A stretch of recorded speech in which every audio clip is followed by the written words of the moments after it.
VisionQuest sound. I sort of let go of this fear and just allowed the art to come out, and I created the content around it to fit the voice of what's going on in the world right now, because we need more things unifying us than separating us. So I think music will never be something that tears us away, but we're going to get knocked down a lot of times, but it's how we rise in that shows our strength. What's up, everyone? Welcome back to the VisionQuest Sound podcast. I'm your host, Philip. On this show, we love to talk about music and culture with artists and creators who are making positive waves in our community. In this episode, we've got two fabulous guests. First off, he's a #1 Billboard charting producer and soundtrack composer, Tim Janssens. And our featured artist, originally from New York, but now an LA-based singer-songwriter and entertainer who's been named one of the top live acts here in Los Angeles. She's headlined at the 2020 NAMM show this year, and she's an official artist for the pro audio company Warm Audio. She's also a featured creator here at VisionQuest Sound.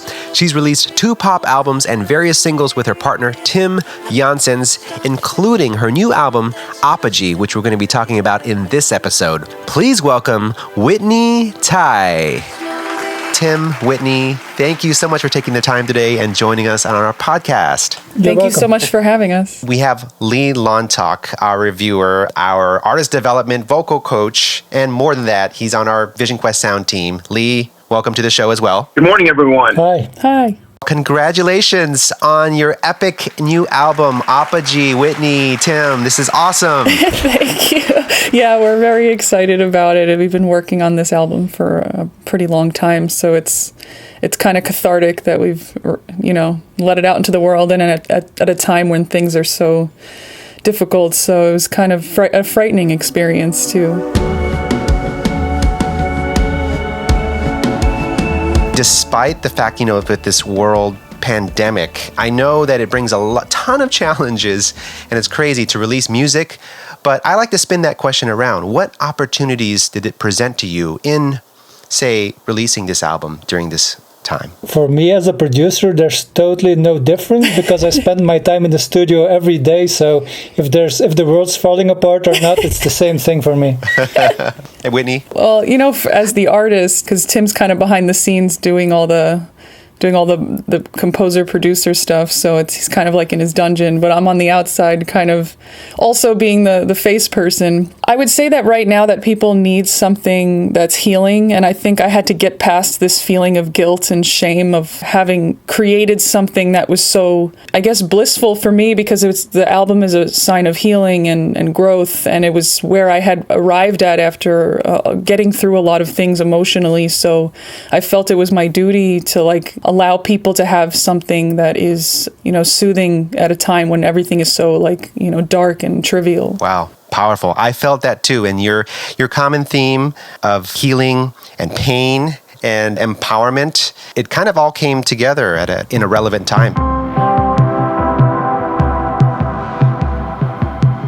Lee, what were your top 3 favorite tracks? Yeah, well, for sure, Righteous is my #1, hands down. Then I probably would go with Surrender and Electrified. Nice. Oh, we're definitely a fan of you, Whitney.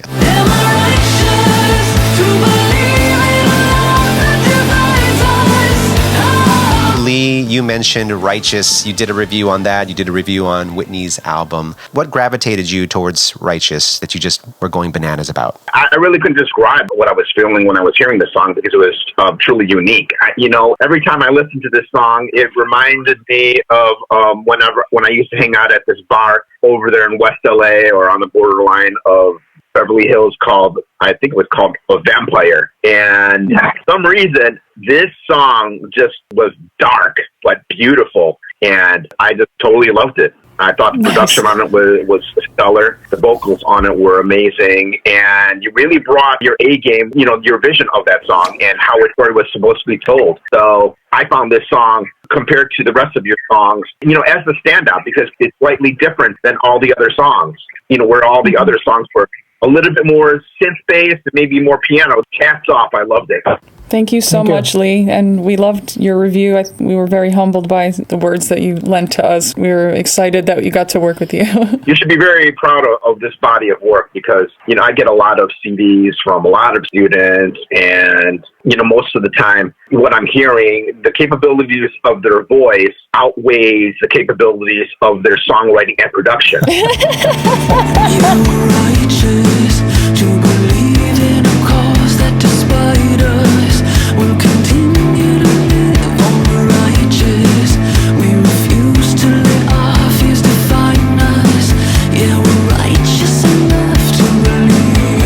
I think our influences also have a lot to do with the type of songwriting we do because Tim and I grew up inspired by soundtrack music and film music, and I'm very influenced by, the music of the 60s and the 70s. So I think if I think back to that time period, the songwriting was impeccable. Like, the hooks, the melody lines, and the way that one would highlight the other. And I just felt like compositionally music that's where I find like these nuggets of beauty where I'm like, wow, like, not only did this band or artist create one song that was epic, but they have a whole discography. Like the Beatles is a perfect example of how many hits have they unleashed. And I grew up on the Beatles and I love catchy hooks and catchy melodies. So my brain is always just searching for those whenever I'm writing something or whenever Tim's writing.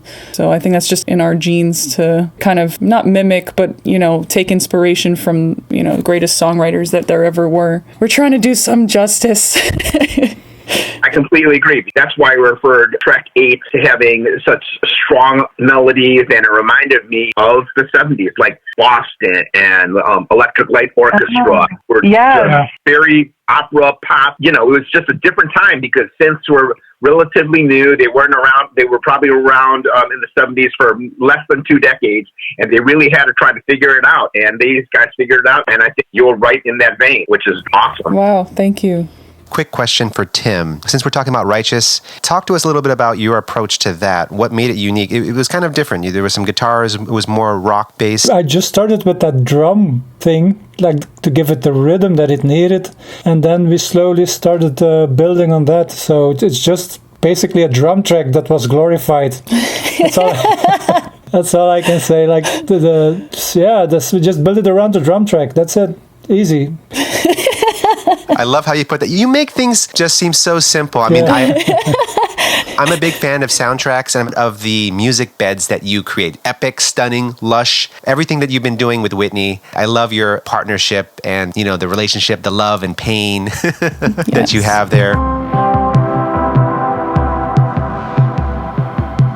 Whitney, tell us a little bit about Starfish. How did you put that track together with Tim? Tim came to me with this really interesting, again, like this kind of percussive drum beat.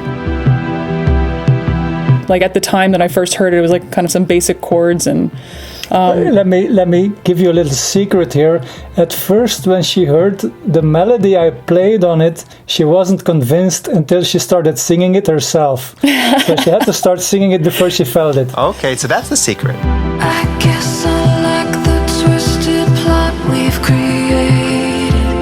That's kind of how I usually move through music, is like my brain has to just find that kind of carved out place or the place where I can insert my melody or ideas. So, but Tim is like a really big driving force on this track, just kind of pushing me to this direction of just like a very soft and dreamy and suspended sort of vocal, which kind of just floats on top of the bed, which I think is really what makes the song kind of extra special. Gosh, I love how you put that. Exactly so. I wrote the script so that we both could lay naked, like two starfish on a planet that's just been invaded.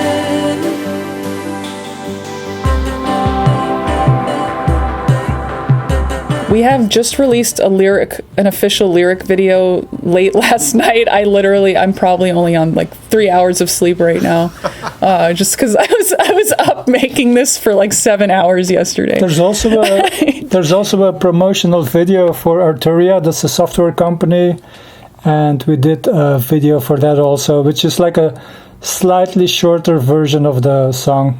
It's like 2 minutes and something. Yeah, but we've incorporated some of that promotional video into our lyric video, just because we can't really get out and film the way we want to with all the restrictions. Like, it's good because it forces me to be creative, and I love to do video editing. So, like we both do, we do it a lot all the time. So, it was fun putting that together. I'm glad that you brought that up. So that's another blessing that I guess the quarantine brought to us, gave us more time to develop new skills. Okay, so I'm looking forward to that. And I was going to ask, it sounds like you're doing all the video work yourselves.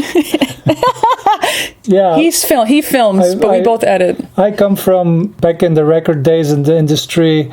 Music videos used to cost, like the cheapest ones were like $20,000, $30,000. And as an artist, you usually had to pay like 50% of that. So I started thinking, why don't I get a really nice camera and start filming everything myself? And that saved me a lot of money. And since then, I've been doing my own music videos. Love it, man. Tim is very humble, but he won the GoPro Nature Award a few years ago. It was 2014, I think. He filmed and scored like an entire piece, and out of like over 150 applicants, I think he got number one. So that was a really exciting. That's awesome. That's when I first realized that Tim was so great at filming, because I had not seen any of his work prior to that. So.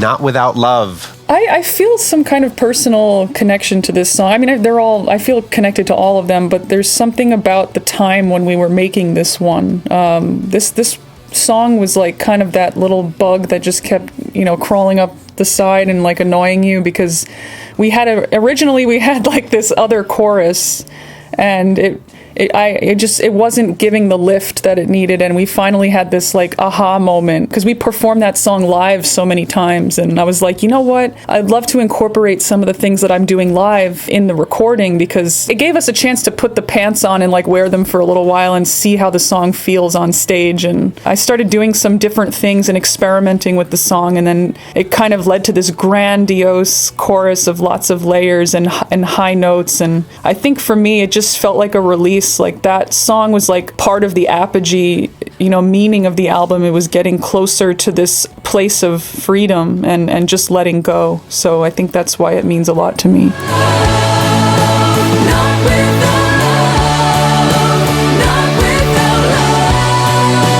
Well, this song is really expressive, really powerful. Lee, Not Without Love. It kind of reminded you of The Cure, Surrender, Scolded, Boston, ELL, or Gaga. Strong vocals, strong melodies. The whole rock opera feel. Yeah, The Cure, when you get like The Cure, Surrender, or Scolded, you're coming in like with a pulsating beat, which is very similar to, many of the tracks on this collection, but as every song should, but they usually don't, this song does layer exactly how it needs to be layered. That energy of this song is moving forward and going deeper into the song. Another layer is added, whether it's another synth, whether it's a background vocal, whether it's a guitar, whether it's a riff, whatever. It's a hook that draws you deeper and deeper and deeper into the song. And the whole rock chorus of the Boston and ELO or Gaga, it was just the best I've heard from somebody that's not out on the Billboard 100 right now. Give me your innocence before the hate controls your mind. I think this year was a huge year for you. You were at NAMM. You did this. Yes, we headlined at NAMM on the Marriott Yamaha stage, which was really exciting. It was my first time at NAMM. It was all of our first time at NAMM. So it was like the overwhelmingness of just being at the world's largest music convention, and just having the pressure of doing our first really large performance. And it was cool because our sponsor, Warm Audio, was there, so we got to meet the people behind the scenes. It's a good bonding time for just the band and being able to hear ourselves in the landscape of a very different type of performance. So it was a lot of fun. More important than our concert is the fact that we met producer Alan Parsons. Yes! Ooh. That was really cool. The master himself. Yes. It's definitely one of Tim's big inspirations. So. Yeah. I think he spoke 2 words to me. And that was it. That's huge. Congratulations on that. NAMM is like world history every year that it happens. Like so many amazing relationships, great awards. We meet a lot of people. We can't wait for the next one.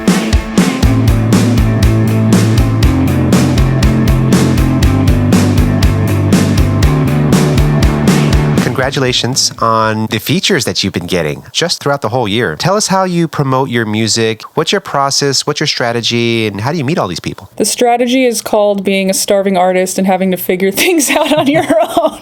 I've spent many years kind of learning and getting mentorship from varying people in the industry. And I learned kind of, just as every other artist learns, that unless you're a major label artist, you should not be paying for PR, because most artists are putting so much money into their records and to just, being able to survive, that if you hire a PR company, a lot of the times they may get you a few features and then it goes into the archives and then you're never heard from again. But it's like, I'd rather put the money into my art and put the time and the understanding and the knowledge into figuring out how to do my own PR and figuring out how to reach out to the types of people that I know want to hear my music, because everybody gets kind of like tunneled into like, oh, I have to get written up by Pitchfork, and it's like, and that's great, but Pitchfork is most likely going to write about A-list artists, and it doesn't mean that a review from another obscure blog or a reviewer is not going to be just as valuable to you. So if you do the work and the homework to just reach out and find out who listens to your genre, who cares about your vision and has the same things in their history of influence as you, then oftentimes not, if you're polite and you're just brief and you reach out and you just do your homework, you're more than likely to get a response from somebody who feels like, that you're not just another copy-paste email. So I've sent a lot of emails, done a lot of my own PR. I do PR for some of my artist friends as well. So it's learning how to get out of my writing recording mode and remember to be like not this little like studio gnome who forgets how to like communicate with the public. So it's actually really good exercise for me to come out of my shell of writing and being an artist and remembering that this whole thing is about human connection and sharing our ideas and thoughts with those who need it. And I would be doing a disservice to Tim and myself by not getting out there and getting my feet dirty and trying to figure out how to get people closer to my art. That's kind of my process. Yeah. Wow. And you're doing a wonderful job at this, because when we type in Whitney Tai into Google, it becomes a party. The reviews and the videos, the content creation. And then we checked out, what was it? It was Pat Benatar's... Oh, the Love is a Battlefield cover. Oh, yeah. Wow. Tim, you set the stage on that one. I felt like I was just in the Millennium Falcon and we're just... I think he was in the Millennium Falcon when he wrote that. I also do film scores, and I just wanted to incorporate Whit's voice into one of those soundscapes and see how it sounded, and it sounded amazing. We're looking forward to that one. Lee and I are big fans of the 80s too. I was wondering, outside of these reviews that you're getting and reaching out to some of these magazines for ideas, what are you doing for promoting your music within the film and TV industry, or approaching publishers that can take your song because they have the connections to place your song? We were working with BMG for a little while and doing some covers with them, and we've gotten a lot of great feedback on the album from a couple of licensing and publishing people. So right now we're just kind of in talks with a few different companies to see who's going to be the best fit for, or a good home for shopping our work, because there's so many companies out there, and all of them have varying terms and interesting fine print. So, and we also did 2 Dutch movies a while back, and they used 2 of our songs also in the movie, which was pretty cool. Oh, that's really cool. Wait until you get those C-Sec, BMI, or ASCAP checks. Yeah. Those are nice. Yeah, those are very welcome.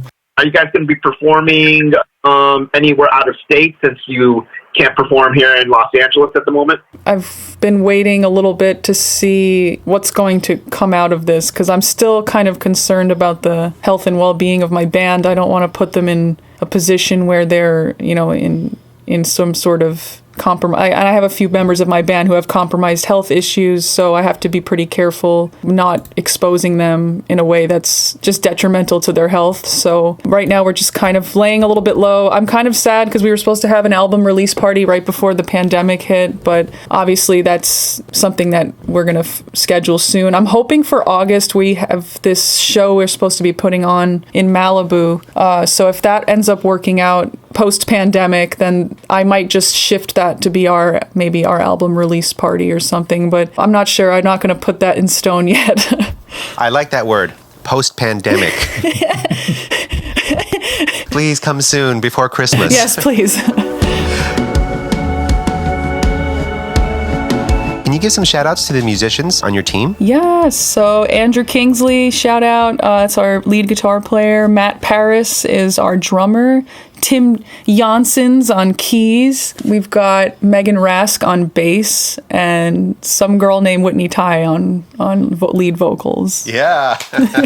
Yeah, I think we have to replace her. I didn't think she was I don't so think good. she's that good. No, Sometimes we have some step-ins. I have a friend, Tim Aslin. I'll shout him out too. He does backup vocals with me sometimes. He's awesome. That's cool. Yeah. You know, what I wanted to do, since we started this podcast in March, this was kind of out of the pandemic too, because we are a media production company, you know, articles, blogs, and video. Then the podcast came. So it's kind of like an extension of our blog, where we help creators share their art and stories to the world.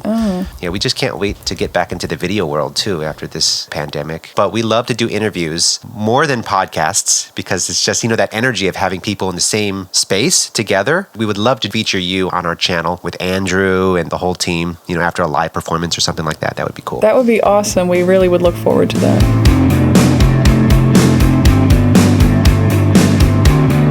How did you meet Andrew, by the way? Because he seems like to be a really dope, killer guitar player. I mean, he has long hair and he has a flying V, and that kind of like sticks out between, you know, when I see you and your music. How did you meet him? When I left New York and I needed to get out of there, I was like, I need to just pick a place on the map and just go live somewhere different for a while in a new city with just a completely different landscape. So I ended up landing in Portland, Oregon. And I was living in this cute little apartment in Northwest Portland for about half a year, like close to a year. When I was out there, jazz is really big in Portland. So I ended up meeting my neighbor's parents, who are jazz musicians, and I used to go to this club on the southeast side. It's called the 1905. That's where I was sitting there, and I saw this amazing small little human, just his hair covering himself, like really long, and he was playing these jazz licks, and I was like, who is this person? He doesn't fit into this scene at all. Like, he looks like a rock star.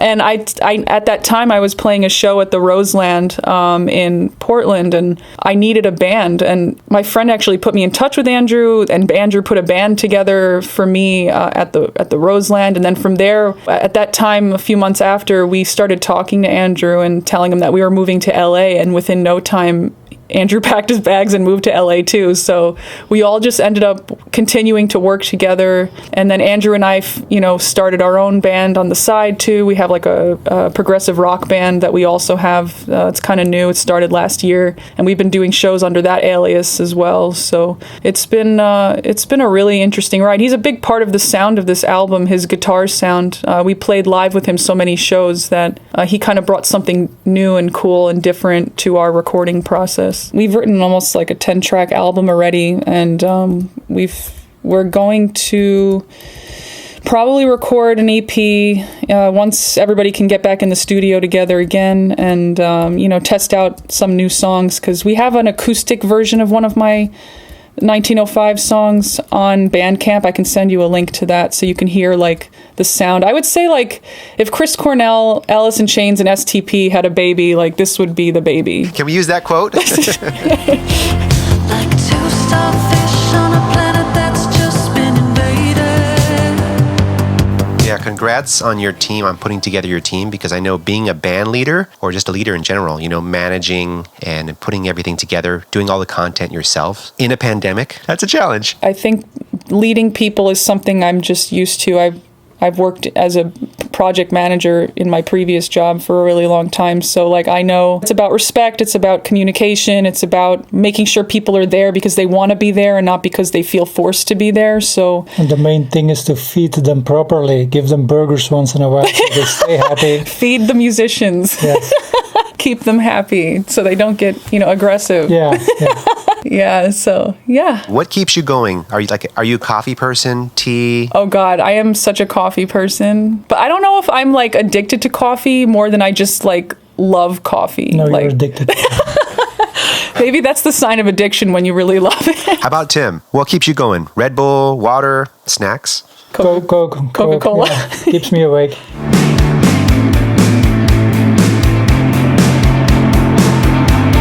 How long have you been working together? 5-6 years now. Yeah, Like 5 or 6 years. 5.5 years. Great partnership. It shows. I mean, it seems like you've been together for 10 years with the music that you're making. Well, as a producer, she has to listen to me. That's a fact of life. The singer has to listen to a producer, and then everything will be fine. Yeah, we keep the harmonious as long as I listen. Yes. I mean, it seems like you have this brother-sister kind of relationship. Forgive me if that's not the correct term, but I think definitely family. I think we're just really, because we started out as really, really good friends. Yeah, we're just really great friends, and we just have immense respect for one another. And I've admired Tim for a long time. I know this is going to sound crazy, but when I was in high school, I used to hear Tim's songs on the radio, and I didn't know who he was at that time, but I always used to ask my friend in the car, like, turn this up, turn this song up.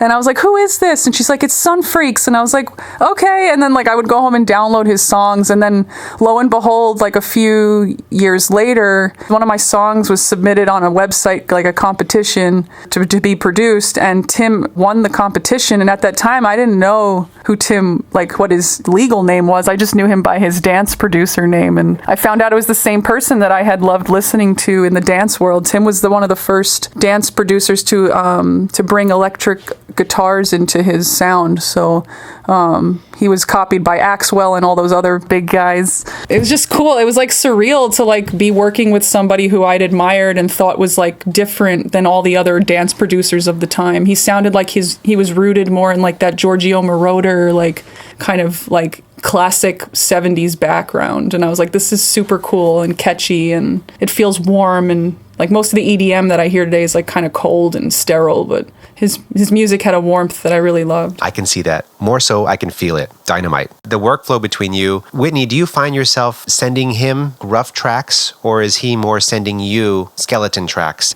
Sometimes I'll send him recordings with me and a guitar, or just me and a vocal. Like, I write a lot of melodies in my mind, so like I can kind of overlay myself with the melody and create a couple of different scenarios for him to work with. And sometimes he'll send me a bass track, and I'll top line over that. So it just depends on how it all comes together. Our approaches to production are different. You know, I produce without technology. Tim uses the computer. I understand most of what he's doing, but I just don't have the brain to sit behind the computer and do that. My world is like with my guitar and with a piano, and just, you know, writing in the raw sense, because that's where I'm most creative. But Tim is amazing. He can start out with a drum track, and then all of a sudden in like 15 minutes, he's got some crazy ass score going, and it's just like natural for him. When Whitney is working on a song, I sometimes don't say anything, but sometimes I hear like 2 notes that she sings, and I say, yeah, those 2 notes, that's the next song. And she still doesn't know what I'm talking about. But after I show her my intentions, my ideas for the song, she follows me, and then she starts writing the lyrics, and that's how we usually start a next song.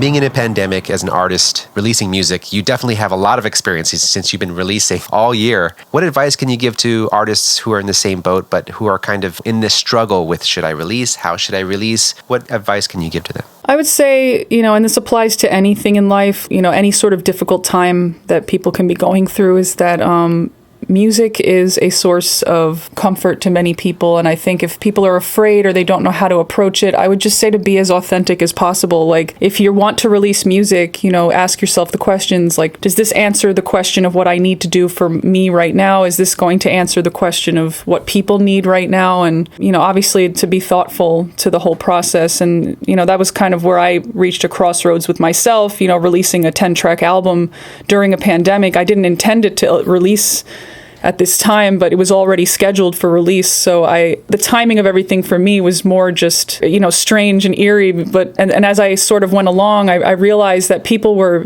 needed something to latch onto. So I sort of let go of this fear and just allowed the art to come out. And I created the content around it to fit the voice of what's going on in the world right now, because we need more we need more things unifying us than separating us. So I think music will never be something that tears us away. But I would just say to be authentic and just find your voice in the current time of whatever's going on, and make sure that your fans, your potential listeners, can connect to you, and don't lose hope. You know, we're going to get knocked down a lot of times, but it's how we rise in that shows, you know, our strength. So that would be my advice. Wow. Thank you so much for that. Tim, what are your thoughts? Write music and produce music, and don't try to be famous. That's what most artists like. That's when they get frustrated. Well, a lot of artists want to be famous and they copy top 40 other artists, and that's no way to do it. Just write whatever's inside of you. Like this whole pandemic stuff will inspire you to write songs, and just follow what you feel inside of you, and don't try to be famous. Just write music and it will happen by itself. Whitney, if you have a new listener, a new fan, where would you send them? Is it to your website, Instagram? If they go to my website, they can get linked to every website. So if you go to whitneytaimusic.com, there'll be direct links to all my platforms from there. So I guess you could see that as like a satellite location. But yeah, I'm on Instagram at Whitney Tai and Twitter at Whitney Tai. I'm on SoundCloud at Whitney-Tai. So I'm on all the platforms. So I think there's no wrong way to approach it. It depends on what you want, whether it's video or audio. But I've noticed everybody likes to stream differently. So my website would probably be the best choice. She's everywhere. I'm everywhere. You are everywhere. And on YouTube too. So I'll put that in the description on this episode so that our listeners can get the visuals too, because you've got some stunning visuals, not only from this year, but from the past. You've got some awesome videos. So thank you so much. I think Tim is on timjanssens.com. Yeah, I think so. I'm not a very internet kind of person. He's more in the studio. He's making music all day, so he's rarely online. I try to help him and help him get online sometimes. So with the tweets and the Instagrams. Yeah. Well, thank you so much, Tim, Whitney, for joining us today on the VisionQuest Sound Podcast. Hi, this is Philip from VisionQuest Sound. Thank you so much for listening today. If you enjoyed this episode, please support our podcast by donating any amount that's in your heart. It will help us sustain future episodes, as well as support the artists and creators that are on this show. I'm Philip from VisionQuest Sound, signing off.